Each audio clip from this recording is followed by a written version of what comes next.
All right, here we are. Tatiana, welcome. It's been a little while since we recorded a podcast. Yes. Welcome back. Hmm. Hopefully, I won't knock us offline again by moving around with my feet. I have for the audience, they get to get inside the home office, and you can see the little baby back there. That's Rosie, Sweet Tatiana. girl. Yeah, I got to kidnap her today. Hmm. See if she makes any movement around. Anyways, but yeah, I have all these cords down at my feet for my computer and monitor and all that sort of thing. And if I move around too much, I can knock us offline. So that's always fun. Anyways, today, Okay, how are you? you know what? I'm well. I actually was doing a grounding meditation before our podcast. So that always feels really good just to get Mm. present in the moment, in the body, and just calling all of myself right back here. And one of the things I'm doing is teaching, facilitating a 7-week course and for mystery school for Nine Gates. And we start with grounding. So we've been practicing grounding for the last 2 weeks and just deepening that particular practice. And it's always good to have that reminder, really just sets the day. Yeah, And even when yeah, things get chaotic throughout the day, right? Then the grounding just brings you right back. And, I find myself very often in the head, overthinking something. And it's like, wait a minute, let me come back into the body, come back into the present moment, because that's the only thing I have control over is right here, right now. Mhm. Yeah. As you were saying that, my brain was going elsewhere too. So Where did yeah, it always go? coming back. Where'd your brain go? Ugh. I've been dissociating a little bit more recently as I've noticed, but I don't think I'm alone on that either. Yeah. So yeah, I don't know. Last night, I do know. Last night was interesting. I'm just gonna jump into that if that's okay. Perfect. Um, I yesterday asked my very first client to go to the ER because it seemed very much matter of life and death. Um, I was also in a panic mode going through it, trying not to panic because they very much were panicking and very scared and it's a big deal. But then I had three more clients that I had to try and be as present as possible with after that, which was very difficult. Um, And so therapist self-care to decompress afterward, went and walked around the lake with Rosie and Talbot and just talked, got out of the house, created some space, had some dinner, did some writing, and then decided to lay down early and read, which was helpful. I just needed to get out of that headspace. And then as promised, I will shortly give them a call and check in with them and see how things are going. But it's everyone says that it was the right thing to do, and I know morally, ethically, logically it is. It just doesn't feel that way. It's just really hard. And I hope what I'm saying, I'm also speaking to other therapist experiences or anyone who's been in my situation with a loved one and trying to make sure that they're okay. It still doesn't feel good, even though we know it's what's best for them to preserve life. So that's where I'm at. Yeah, that's big. And you Hmm. know what? Thank you for sharing that and bringing us back into the reality that life is hard.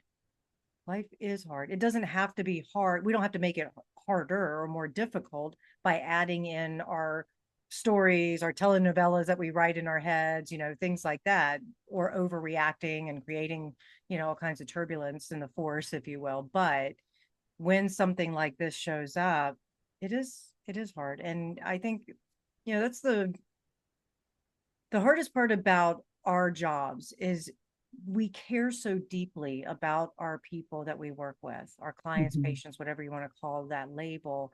We care so deeply about them and their well-being. And so even though it's our role to either talk them off the ledge or give them different perspectives or offer intuitive guidance, whatever it might be, and you see them struggling and they fell into that hole, so to speak. It's like the worst thing that we can do as a therapist or a coach or into, even as a family member is to fall into the hole with them, because now we're both there.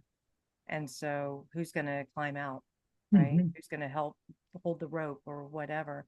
And that's probably the hardest thing I know for myself, is to not go down that road with them, and to trust also that they are strong enough, they have the tools to be able to support themselves. And as long as they're choosing to use those tools, that's how we can best support them. So Yeah. But this unfortunately was not that case. I wish it was, but I think that's also where this whole incident comes from. Um, because I have in the past few months found myself climbing into that hole because I'm like, how do I get you out of here? How do we get out of here together? And eventually realizing I am not here to do the work for you. I am here to provide you tools. I am here to provide you with that pep talk if that's what you need.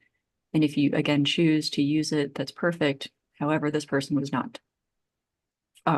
Various reasons, lots of barriers to care. Depression is a really interesting monster, and so is trauma. But logically, it's like, yes, we as human beings know, like, these are the things that would make us feel better. Depression, anxiety lie to us and say, you can't do them, you don't need them, that's not good for you. I'm good for you. This is where you should be. And this has been a long journey of being this person being in the same place for about a year and a half and declining. And I had tasked them with taking control of things on their own, and they didn't. And when there are certain words that are said, we are mandated reporters. We have to report these things. We have to find a way to help this person. So use my judgment on that. And of course, it didn't feel good, but there was somebody in the home willing to help to get them to where they needed to be. And afterward, talking myself down of like, this was a cry for help, right? Like this was you saying that you needed help, you couldn't do it for yourself, right? Like, I'm here. I'm going to help you. Right now I am forcing you into this position because you're not helping yourself. And I physically cannot drag you because we're virtual and I'm not at your house. We're not going to see each other that way. I can't drag you to the places that you need to go to do the things that you need to do. And if you're not asking for help because you couldn't, you wouldn't, whatever, I'm going to push you. You need help. You deserve to live the life that you envision for yourself. You deserve to live into your dreams and achieve them if you want them and reach your goals. You're not going to get there by staying this way. And I said, I don't think that you're going to make it another couple of weeks or another couple of months. You're definitely not going to make it a few more years if this is how you're feeling right now. And they agreed. So, yeah. yeah, yeah, that's heavy.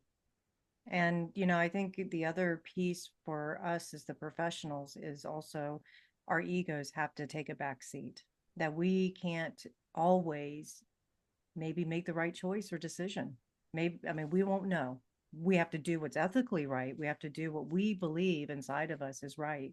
And sometimes we're not the ones that can support. We don't have that answer for them, or we can't do it. So we have to kind of, like you say, shove or force into another scenario that may be better for them. And Mhm. that's hard. If we let our egos get involved too, you know. So Yeah. how did you regroup so that you could meet your other clients? I bracketed it as much as I possibly could of like, I'll have to process this later. Just again, trying to pull myself back into the present moment with who I was sitting with. Yeah. But that incident was certainly lingering in the back Yeah. the entire time. Yeah. Yeah. And I think, that is really the practice. I'll speak to practices, if you will, or tools. And that is one of the most poignant things that came out and stood out for me. And I've done the grounding practice for years and years. And I've taught this class. This is my fourth time teaching it. And one of the teachings that came out of it this time that just stood out, that I don't know if I missed it, I didn't remember it, whatever it might be, but it was that every single moment that we meet this one particular practice of grounding, something new gets Mm, revealed. And it's like, here I thought I was a pretty masterful grounder, you know? And yet there was I've had so many marked moments of getting grounded and going, oh, that's what it feels like. Oh, that's what it is, you know? And so I just think about that is that we as human beings are always chasing after that shiny new toy, you know, that next thing, that next fix, if you will. And adding more and more instead of going deeper and deeper with just one thing. And to me, that's what mastery is, right? What can I master right now? And it's going deeper and deeper into a particular thing. And I'm segueing and we'll bob and weave here, but I think about I chose 3 years ago to be in a relationship, a romantic relationship again. And I made this conscious decision. I journaled about it and all that. I was like, I'm going to choose to make this relationship my practice mm. and not add more, but to go deeper. And that is exactly what I have been called into. So, but what was great was, you know, like he and I had this heart to heart a couple nights ago. And no matter what the circumstances were, that grounding kept coming back, kept coming back, kept coming back. And instead of me reacting emotionally over certain things that were being said, I went deeper with the questions. I was just question Mm. after, you know, inviting the conversation. And then when there was resistance to, I don't want to share that right now. I don't want to tell that. Okay, no problem. And I got the words, you can't force me. Nope, I do not want to force. I'm just inviting. It's an invitation. If you want to share, I'm open to listen. And if we're not in a good place to talk about it, we'll let it go, you know? So, and then you and I were talking about it. And I love what you said about this whole thing of love being, we've been conditioned to thinking love was either 1, 2, 3 or 7, 8, 9 or 9, 10, 11, whatever. What'd you say? 8, 8, 9, 10. There you go. Mhm. Instead of that in between, you know, the 4, 5, 6 part, we're just so conditioned that it has to be either really up or really down. And that if it's in this in between space, if you will, or the comfortable space, then there's something wrong. And we start looking for it. And then we try and create those extremes. So Yeah, thank you for that wisdom. of course. It's actually an addiction cycle. So we the chemicals in our brain, they don't our brain doesn't know the difference between real or perceived. And so the chemicals in our brain also don't know the difference between the substance maybe that you're smoking or drinking or whatever versus the one that you're creating emotionally. It responds the same way. So if we say, "Oh my God, this is so great. I'm riding a high right now," it responds with those feel-good chemicals. And if we're super low, it responds with the numbing chemicals that we need and it tries to give us the feel-good chemicals. And if we attach that cycle to a relationship, here we are, we're addicted to that process versus going through the process of what a relationship looks like, which is that empty space, the gap, which is also my favorite part of Take This Waltz. Life has gaps. Don't go filling it like a crazy person. Mm-hmm. Yeah. I can tell you, I'm probably the biggest culprit when it comes to digging holes and filling them back in. Hmm. So I remember 2019 when I moved out west, my whole thing was to unburden myself from all my commitments, all my responsibilities within reason, and to stop digging so many holes and trying to fill them, or to go make up mounds of dirt that I didn't need to make up, whatever it was. And that was probably the most profound thing for me, was witnessing myself and how many times I just said yes to everything. And I didn't think about what I was committing to really. And then once I took it on, I felt this great heavy veil or mantle of responsibility that I didn't feel I could fulfill, or it just became exhausting trying to hold it up, so to speak, you know? And so now becoming more intentional, which is my word this year, becoming more intentional with where I'm saying yes to. As a matter of fact, one perfect example, I I had a radio show on 1 2 Radio for the last year and a half or so. And I really couldn't stay as committed to it as I should have.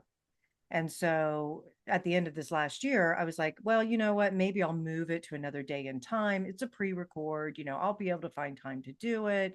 And I need to do it because I want to support the radio station. I want to support the work, that I'm doing.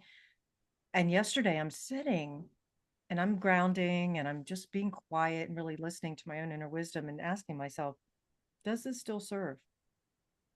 Mm. So I reached out to the producer and I just said, for now, I'm going to be on hiatus for a while. I'm not sure when I'm going to return. So I just want to set those expectations, and however I can continue to support, let me know, that kind of thing.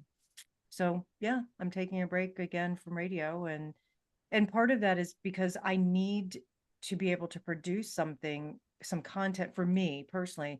My show is about producing meaningful content that's useful, even if it's just for one listener. And I couldn't come up with something different or meaningful that I'm already, putting out there. So, anyways, something will drop in if it's meant to be. But Mhm. just listening to that inner wisdom again, not going back to, I'm not going to fill up a hole, or I'm not going to create one to fill up just to create one. Yeah. And you're sticking to what feels true for you. Exactly. Which is so important. I mean, you Mhm. think about where we're at as a collective and in this country and individually, and I mean, being true to ourselves. We use that word liberal, or that phrase liberally. What does it actually mean? What is being true to yourself? How do you find that truth inside of yourself? Hmm. I'd love to hear your version. I'll share mine too, but how do you find that truth and be true to yourself? I take it as a felt sense. Silly little example, but it was exactly spot on for me. It was I was I went for a little jog on the treadmill at the community gym on Monday, and there was two other people in there. There was an older man who neighbor I've seen walking around, but then there was this woman who I think we tend to go at the same time, so I've seen her a couple times. Um, and this I am someone who works out in a sports bra, and I am very comfortable that way. That I actually feel more comfortable, which is so strange. But it works for me. And I found myself still in a sweatshirt as I started because there was a man in the gym. And this man didn't do anything. It was just his presence. And so I went to the bathroom and I come back out. I'm like, why are you trying to like shrink yourself or do something different just because somebody else is here? And so I took my sweatshirt off and I had a great run. And I felt so much better because I was being true to me and what felt right. For me, it's a felt sense of I have these sensations within my body that will go off kind of like a little alarm bells if I am doing something that does not feel in alignment with what I want to do. Another example being when we all lived in Richmond and you had said, oh, like we're gonna have dinner. Oliver's here. Like, why don't you come over? What I really wanted to do was go get tacos at a food truck. But I didn't because I also wanted to appease and I felt awful. And I said, I'll go to dinner tonight, but I want to go to the food trucks tomorrow then to try and make everyone happy. When in reality, I should have asked for the opposite.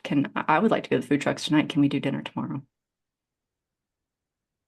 And it's those little things that we have been taught to ignore as we've grown up. Again, I think we've talked about it before where it's like, oh, I'm the adult. I know what's best for you.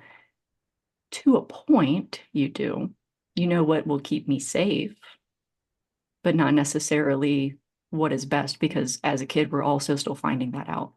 What do I like? What is best? Who makes me feel good? Who's mean to me? And it's a process, but we're never really told, hey, trust your gut, trust what's happening inside of you. And that was also one more was really important when I was after puberty, becoming sexually active, whatever, and you'd said if ever you have second thoughts about something, don't do it. And I think that was really where it started for me was If I am having second thoughts, I need to take a step back. And that has saved me a lot in my life. But it's as simple as that. Listen to yourself. Mhm. Why am I having doubts? Why am I having second thoughts? Maybe I need to sit with this for a minute or a day or a week or a month or whatever it is, and then I can make a choice or another choice because sitting with it is a choice. But it's important to process through that. So truth for me is honoring the felt sense, honoring what feels right in the moment. And sometimes it is going along with what other people want, and a lot of times it's going along with what I want.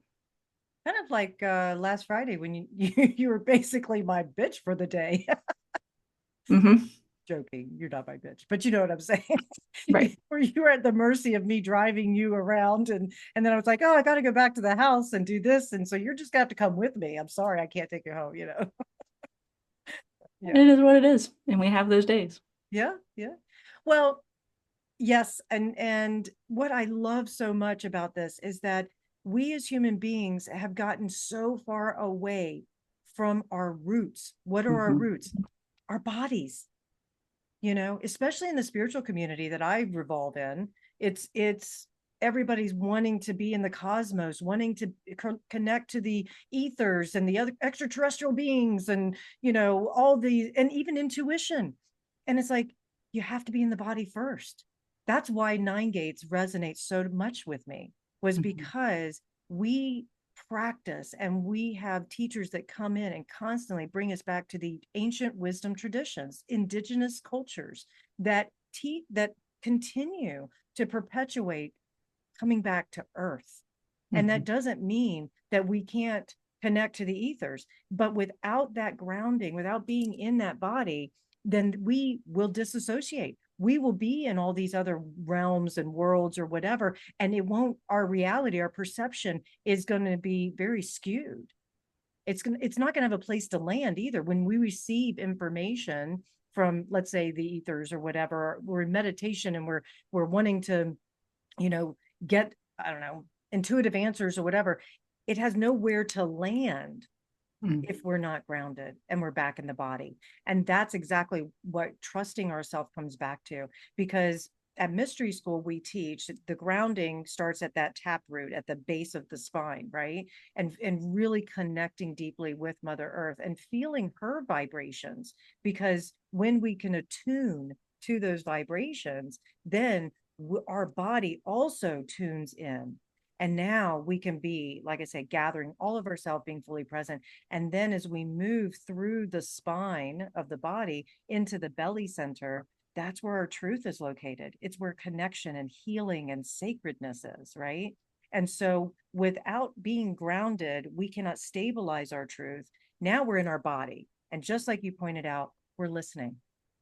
And if it doesn't feel right, there's a reason. It doesn't mean you don't still make a decision and go down that path, but there's a reason that something right then and there isn't feeling good to you. And so, like you're saying, checking in with yourself and saying, what I need right now, or what I would ultimately like is XYZ. Because one of the other things, as mystery school is very sequential as it builds through the body, because every note, we call it notes or gates. That's why it's called nine gates. But every energy center builds upon itself, and they all have their own unique sound or vibration sensation of the body, right? And so as we move through, we get to the throat, which is where our words then become our children. They become our worlds, right? That Hmm. we're creating. If we're not grounded and we're not connected in that belly, and our heart isn't stabilized in all of that, by the time we get here, we're not speaking truth because we haven't checked in with ourselves. And I say this all the time when I'm teaching anybody intuition. Intuition lies in the body. It's always talking to you. Because how many times do you walk into the room and you see somebody, you greet someone, you're like, I don't know, they're a little off. Something's wrong here. Or you meet someone and you're just like, I knew I loved you from the minute I saw you, right?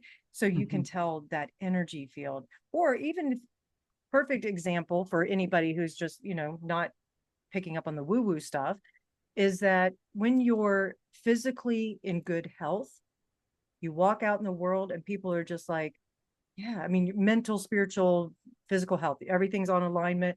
It's like moths to a flame. People will notice you. They're like, oh, yeah, good morning. How are you? Right?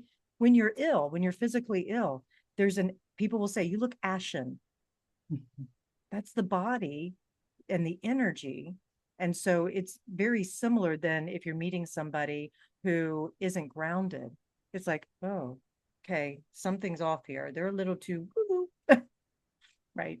So, anyways, I going back to how do you be true to yourself? Mhm. So everything that we're just saying, first checking in with yourself. And then I can say for myself, I'm a very accommodating person by nature. Some of that is the people pleaser in me that I'm still working on breaking that pattern. But for the most part, I've taken on a lot of my mother's quality, which is I'm so laid back, I'm parallel to the floor. I mean, most things don't bother me. I'll go with the flow. I'm very much of a go with the flow kind of person. And I am passionate about certain things, but for the most part, I'm very even keeled. And I think that makes it hard sometimes for people to trust that when I say yes to something, I really mean it, you know, that I'm not just kowtowing to them. So I think that's something also to pay attention to for anybody who's listening is that am I saying yes because I genuinely either have no preference or because I genuinely want to do this? Or am I saying yes because I'm avoiding conflict? Am I saying yes because I don't want to disappoint somebody? Right. Mhm. A simple thing that I love to task people with is trying things on mentally, figuring out what your needs and preferences are, and being really in tune with your body is as simple as think of, say, two dishes that you'd like to have for dinner. Would you like pad thai or would you like beef stew? Really like try them on, like savor what those flavors are, what ingredients are about to go into your mouth. Taste it. Does that taste good? Does it sound delicious? Do you know what it smells like and you're ready for it? Or if neither of those sound good, what's another option? And it's as simple as that. Checking in with yourself in that way. And if you can do it with that, we can do it with bigger things. I But love that. most of us spend so much time dissociated. Truly, we walk around in a dissociative state, whether that's daydreaming and using our imagination for good things, which is awesome, or if it's daydreaming and using our imagination for more negative things, we're playing out our anxiety scenarios, our depression scenarios, whatever it might be. We become so disconnected from our bodies and ourselves that we live up in our brains because we're not taught how to process through what we feel, and what we feel is too hard or too painful or not allowed. And so we just don't do it. Mm-hmm. And a lot of work that I'm doing now, which I actually really enjoy, is bringing people back to the present. Let's tap in with the sensation. Just notice where it is on your body. What does it feel like? How do you feel towards it? Beginning that to cultivate that self-awareness for the internal space is going to help with the external space. And it's also important when it comes to safety too. Am I safe to actually feel these things and go through this process? Because if I'm not, dissociation is how our brain keeps us safe. And that's okay.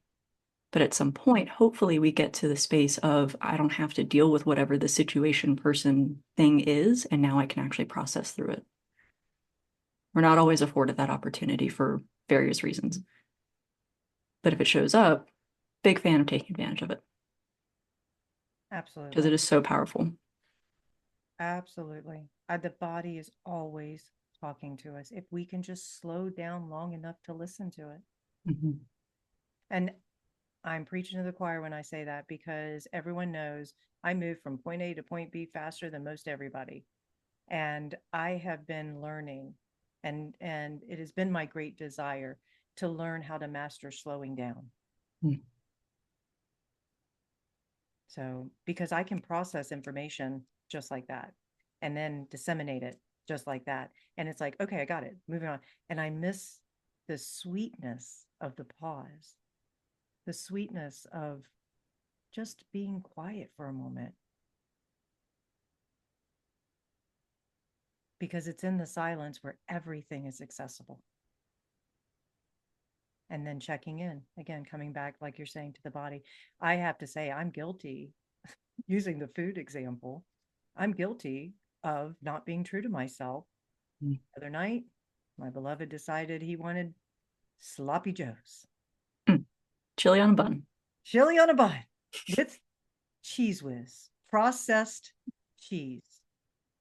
Not something I enjoy eating. And yet, yeah, I stand corrected. I like it in the summertime with Bill's tomatoes. Best. Oh, Mm. homegrown tomatoes with sloppy Joe. I could eat that. And I do it without the bun. So, anyways, I digress. But anyway, he wanted this for dinner. And oh, she's losing a lung. Just kidding. And and I did not want it. But he was like, doesn't that sound really great? And I'm like, yep. And it did not. And I think I had maybe 3 bites. And that was all I had. And I threw the rest away. I wasted food. I fully admit.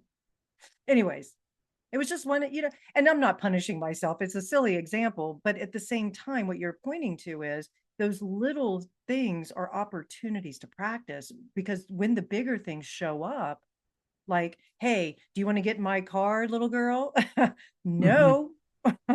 Now you're being true to yourself. You know what I'm saying? So, it's not like, well, I don't want to disappoint you by going to this place with you, whatever. It's like, no, this doesn't feel good to me. So, and now we avoid things like overcommitments, and we avoid exhaustions. We avoid um, beating ourselves up because we're being true to ourselves. Plus, the Mhm. other thing about being true to ourselves is that we're actually giving the other person or the audience the gift of genuineness. I don't want to be with somebody who isn't genuine. So why would I be disingenuous to myself? Mhm. And isn't that it's so fascinating? I know you see this so many, many times, and you've experienced it for yourself personally. Why is it so easy for us to be good and loving and complimentary to everyone else, but we don't do it to ourselves? Shame and a lack of self-compassion. Right.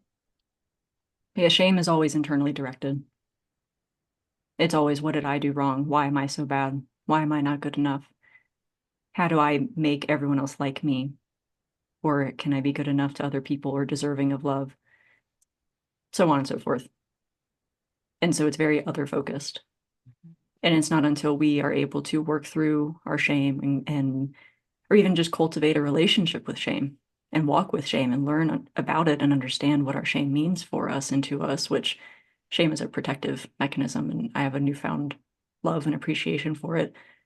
Even though it doesn't feel good, but it has kept us so safe.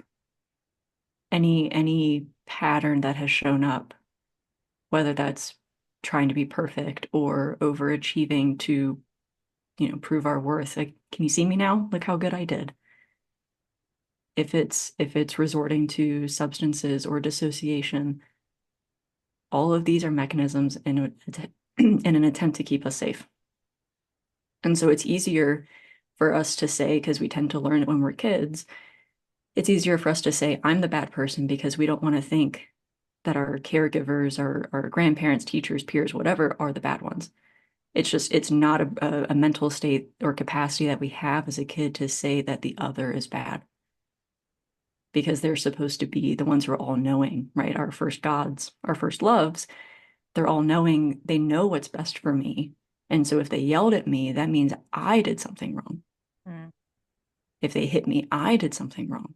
Mm-hmm. And it's not until adulthood, hopefully, that we start waking up to that doesn't really add up. That doesn't make any sense. That sucks. And the self-compassion really shows up there too, of like, if you're willing to say to your friend when they make a mistake, oh, it's okay, everyone does it, it's fine. But the second you turn around, you're like, God, they're such an imbecile. How could you do that? It's so stupid. Where is that compassion for you? Because your friend would probably tell you the same thing you just told them. If they didn't, they're not a good friend. You should bye. Mm. But that internal voice usually comes from whoever has bestowed upon us the shame. It's not ours. So cultivating self-compassion is very important as well. And that's also another practice. Absolutely. So something else I like for that is two questions to consider throughout the day or journal about: what did I go through today? What would I tell a friend who went through this? I love that. Yeah. And turning it back on yourself and saying, yeah. I have worked with quite a few people lately who the external world does not validate what they want to feel and see inside of themselves. And so they're basing their self-worth on what the world is or is not giving to them. And so we've been working really diligently on, and I start all my coaching sessions this way. Let's start with wins. What's one thing you're really proud of? One thing that you feel you did really well. And even if it's the same thing you did yesterday, let's talk about it. You did 10 days ago, whatever, that you've been, if it's one thing, it goes back to that practice. It's one thing. Let's go deeper with it. Let's celebrate it more, right? Because there is something valuable about every single one of us, something beautiful about every single one of us. And, I've learned over the years to laugh now when something inside of me, if I make a decision that isn't in alignment, like the stupid thing with uh, sloppy joes, it's like, okay, I just did that again. Just like you said, if it was a friend who did it, I might laugh with them and say, how did that taste? Yeah, not very good. I probably won't do that one again. Mhm. you know so Yeah. It's all a practice, and we have to be called to do it as well. We have to have the desire to strive for better for ourselves because we deserve it. The older I get, the more I learn, the more I understand the idea of we have the answers within ourselves. Everyone's always looking outside to somebody else to give them whatever that answer might be. And it's never quite the right one. mhm. Wonder why that is. Yep. Everything you have is within. Your body knows. You have these beautiful inner voices that really know. If they're not beautiful, we need to figure out a way to cultivate the beauty in them and tamp down the critic. But it's in there. I think that's the gift of when I look back at my childhood and all of the religious abuse that I went through, and that inner rebel inside of me kept saying, this doesn't resonate. There is something off with this. There is something inside of me that never totally understood why this external teaching and voice and dogma, whatever, was telling me who I was and what I needed to be a good person. Instead, and anytime I would come back quietly, and because of my external circumstances, I had to work internally. A lot of things happened behind the scenes. You could call me, I snuck around, I lied, I pretended out of survival to live Mhm. in that world. And so I could say all the right things and be the good little church girl and all that sort of thing, but behind the scenes I'm questioning everything. I'm pretending to be a witch. I'm playing with elements. I'm finding ways to use magic and make potions and all these things that were labeled bad, but inside of me is what resonated with me. It's what felt like home. And I think that's, if I had to summarize being true to myself, I'm at home with myself, Mm. coming home. And that's what those practices continue to invite. And that's the other thing about Nine Gates and that I resonated with. No one will ever tell you who you are, what to believe, what to do. There's situations that it's a intensive, obviously, of teachings and experiences, because the experience gets you in that body, right? And you feel this, but the invitation every single time is what's happening inside of you? What wisdom is coming out of you? What does your teacher tell you? Not what does that teacher tell you?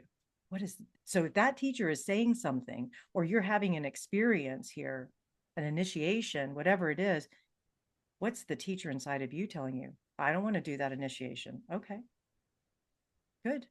What is it? What you, by you not participating, that's a teaching, honoring it all. And I use the term initiation because that's what we call it in mystery school, but we're being initiated all the time here in life. Life is the greatest mystery school, right? And so, and we have all these teachers around us constantly. And I think about like how many times I will interact with somebody and they push a button inside of me, or something gets triggered, and I'm like, teacher, my teacher, thank you, you just became my teacher, you know. So Yeah. Lots of there's yes, lots of teachers in the world. Ourselves are we learn more about ourselves because other people are helping us learn. And I think the mark of a good teacher is saying, I've taught you all I know. It's time for you to find the next one. yep, yep, absolutely. I love that. Oh, I could keep going. I know we could keep going Mm. probably for a while, but it's about time to wrap up our podcast. And what's, oh, congratulations, you're officially a licensed therapist now. Yay. Yes. Thank So have to give another shout out to you. I've done it on some other channels. you. Thanks. Yeah, but I'm excited. should be. And you've got some kind of cool stuff happening in the future for you. And do your little spiel. Where can people find you? What do you want people to know most about you? Hmm.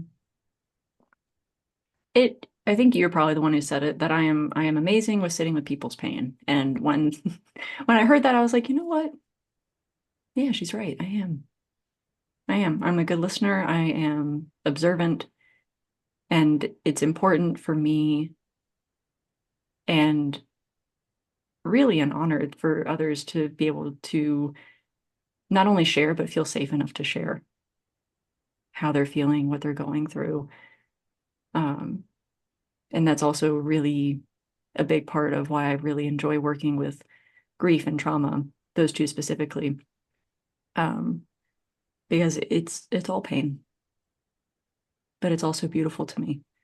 Everything, anything, I said this a couple weeks ago. Talbot liked it, but anything we've ever done is because of everything we've gone through. And I think to a point that's very true.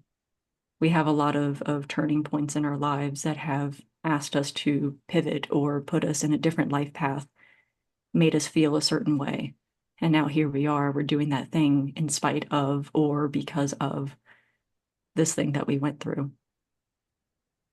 And, with trauma, there is always grief. With grief, there's not always trauma, but with trauma, there's always grief. And grieving is just such a beautiful, incredible, powerful, painful process. However, once we get to the other side of it, whatever that looks like for us, I think it can be so enriching and so fulfilling. And we better understand ourselves in the process. And um, even if we've been through it before, it's always going to look different. Hopefully, we can recognize it when it shows up again. But for me, it seems that everything in life boils down to trauma, grief, and the nervous system, which are all the things that I'm interested in. But when you understand the brain and the nervous system more, it makes everything about everybody make sense. That everything anyone is doing is for survival, is for protection, is for safety. That is how our brains operate. And so even if it looks different, even if it looks scary or crazy or weird, it's how that person's brain is choosing to keep them safe. It doesn't have to resonate with you. You don't have to be around it. But when you understand that, it's just like, okay, cool, go do your thing. I hope it works out.